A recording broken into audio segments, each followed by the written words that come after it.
The information I'm about to provide is preliminary, and it is, of course, subject to change. At approximately 10:15 this morning, a heartbreaking call came into 911 for an assault in progress. The 11-year-old caller stated that she and her siblings had been stabbed by her uncle. She did not know her address. Quick-thinking police communications technicians at the 911 call center used the technology at their disposal to get an address from the location of the phone that the child was using. Based on that information, officers responded. When officers and EMS arrived, they were led into the first floor by an uninjured child and led into a small vestibule facing two more doors. At that point, they heard screams coming from behind the door to their left and immediately began forcing their way into the apartment, kicking down the door. Once they entered, they encountered a man standing near the entrance holding a large meat cleaver covered in blood, and they could see blood on the floor and the walls of the home. The officers ordered the man to drop the weapon several times. He refused and advanced towards them.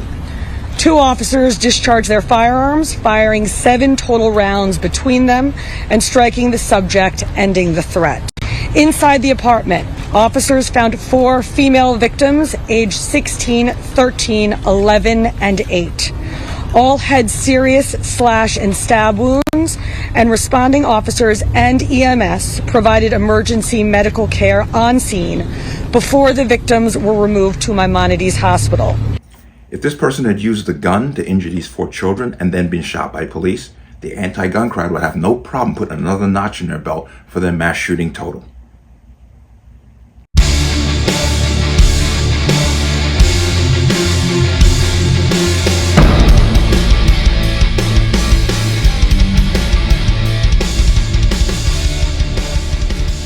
Welcome to another installment of Connecticut Gun Bench. Today's video is brought to you by P.A.N. Firearms, LLC. P.A.N. Firearms for your NRA certification of multifaceted gun training.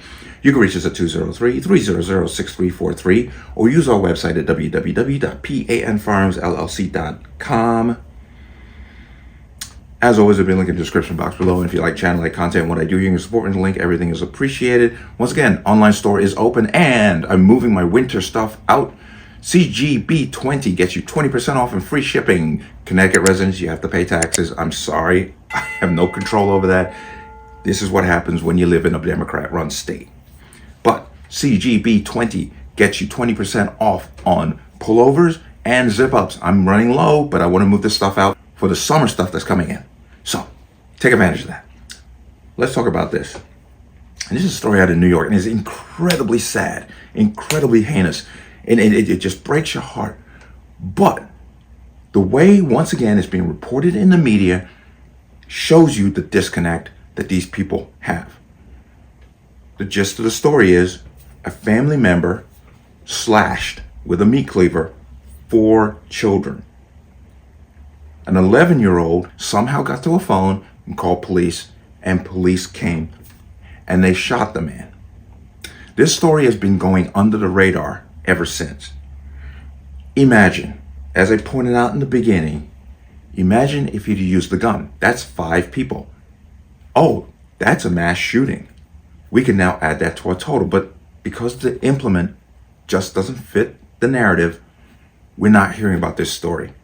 This is the disconnect I keep talking about over and over and over again.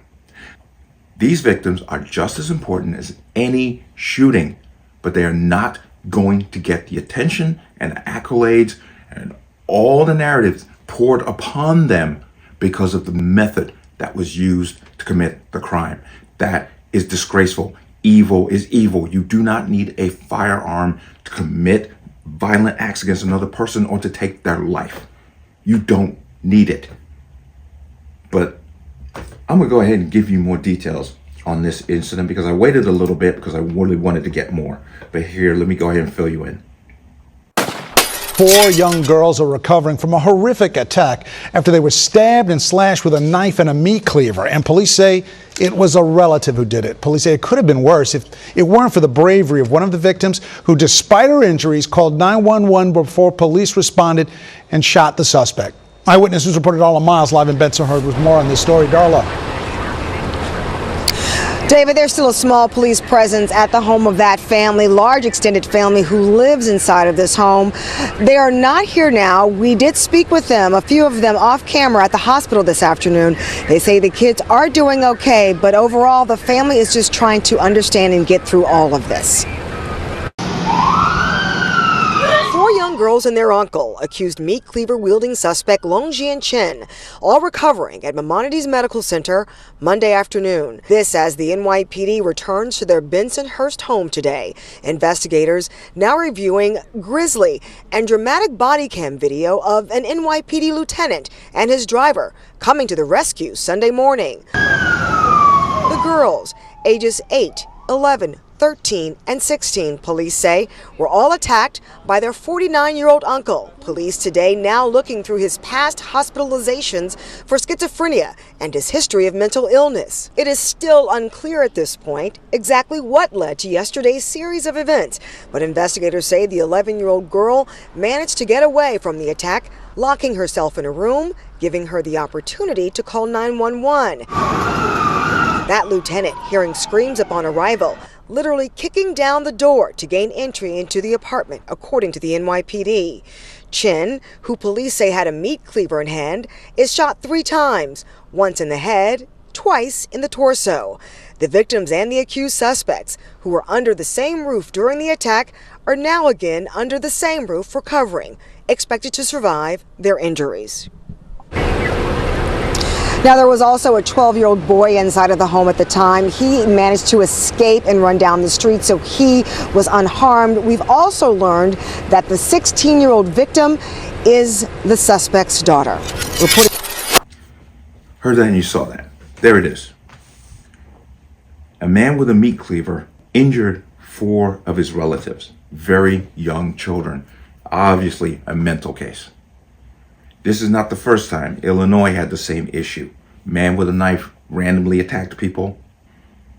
It just goes on and on. But each and every time when I see stories like this, I get infuriated. Because these victims are going to be dismissed, downplayed. They're not getting no money from nobody. They're not going to be flown to Washington, D.C. to introduce the president. Nothing like that. They're going to be dismissed, and we're going to move on. And nobody's going to call for any kind of control of any kind of item. Nobody's going to care. That's the problem with this. When are we going to stop using murder and death as a political sport? A political sport for an agenda that has absolutely nothing to do with the actual incident. Evil has no boundaries. But if this man had used a gun, we'd be hearing about this story non-stop, 24/7 for at least a week, and there'd be cries for gun control. As there have already been cries for gun control, what just happened in Florida State. And we begin this hour with that breaking news from Florida State University. We now know 2 people are dead. They are not students. 6 are injured, and police say the shooter is the son of a Leon County deputy and used his mother's personal weapon to commit this heinous crime. Here's what we know right now about the shooting. Florida State Police identified the shooter as 20-year-old Phoenix Eichner, the son, again, of a Leon County Sheriff's deputy. Tallahassee police say they found a weapon at the scene that was his mother's former service weapon, and a shotgun was also found at the scene there on campus, though it's unclear if it was used in the shooting. Eichner was shot but is still alive at this hour in a hospital there in the Tallahassee area. Police say, though, he is refusing to speak with them. That story, that just happened. 2 people were killed down there. And the irony of it is the shooter is a deputy's son, where that deputy is anti-gun. But you're going to hear about that story for a week, easily. And they're already talking about gun control. And Steve, state gun laws are back in the spotlight after this, and state lawmakers have already been discussing gun safety and gun-related bills. Tell us more on how this then changes the conversation. Well, and at least 2 gun items got a lot of attention up in Tallahassee during this legislative session. They had everything to do with an age limit as to how young a person can be to purchase a gun, and also guns on public college campuses. What kind of control would they call for this incident in New York? Nothing. Because these people don't count. They don't count. The ages doesn't matter. They're about the same age as what? Sandy Hook victims. They don't count. They don't count. They don't count. That's the disconnect. That's the problem. That's what infuriates me. But my thoughts and prayers, because I can use thoughts and prayers here, because when a gun is used, I tell us enough with thoughts and prayers, but when it's something else, it's, oh, thoughts and prayers. Well, goes out to these children. They're traumatized. They lived through it, but they're traumatized. And they're going to have to live with this. Now, that's just so sad. What's a bigger shame is that their story will never be told. Because it doesn't fit an agenda, and it doesn't fit the narrative. That's disgraceful. But let me know what you think. As always, you can leave your comments in the comment section below. And as always, any statements of violence or statements that lead to violence will be removed. Please like, share, comment, subscribe. Don't forget to hit the notification bell so you're notified the next time a video goes live. I'm going to see you on the next one. Peace.